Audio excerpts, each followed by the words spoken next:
Back on Q's TV, Kevin Rice with us now, and Kevin, you guys are rolling in here off the most impressive performance of the season. What did it feel like when that was going on to do that to Duke of all teams?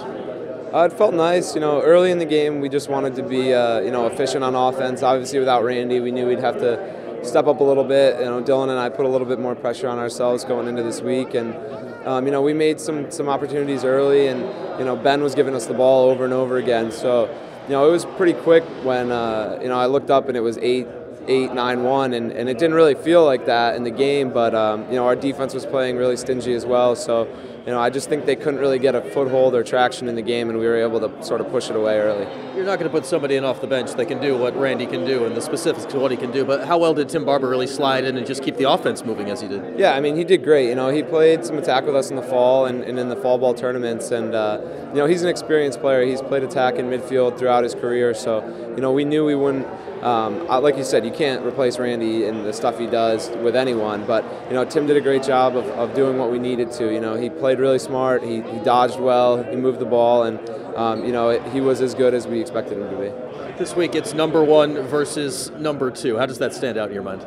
It's a big game, obviously, because it's a conference game and a top 5 game. But at the same time, with our schedule, in 2 weeks we'll play North Carolina at North Carolina, and that could be 1 versus 2 or 2 versus 3. So every week is a different challenge in the ACC, and with a shorter week here, we just have to buckle down and prepare as well as we can for Notre Dame.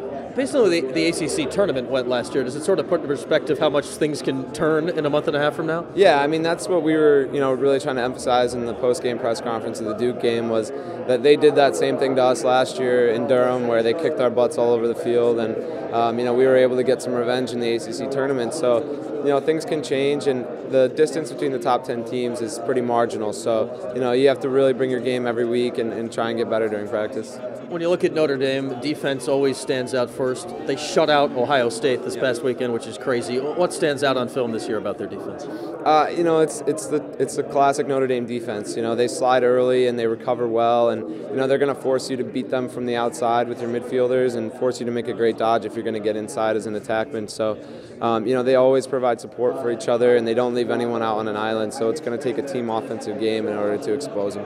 We played St. John's in Atlanta, but this is the first true road game. What do you expect of this Notre Dame environment? We're excited, I think. I know myself included, we like going on the road, getting in front of a crowd that's hopefully a little bit hostile, gets everyone up and ready to play early, and especially with an early start time, it's a noon game again. Any advantage you can to get ready to play is one you'll need. Kev, good luck this weekend. Thank you, appreciate it.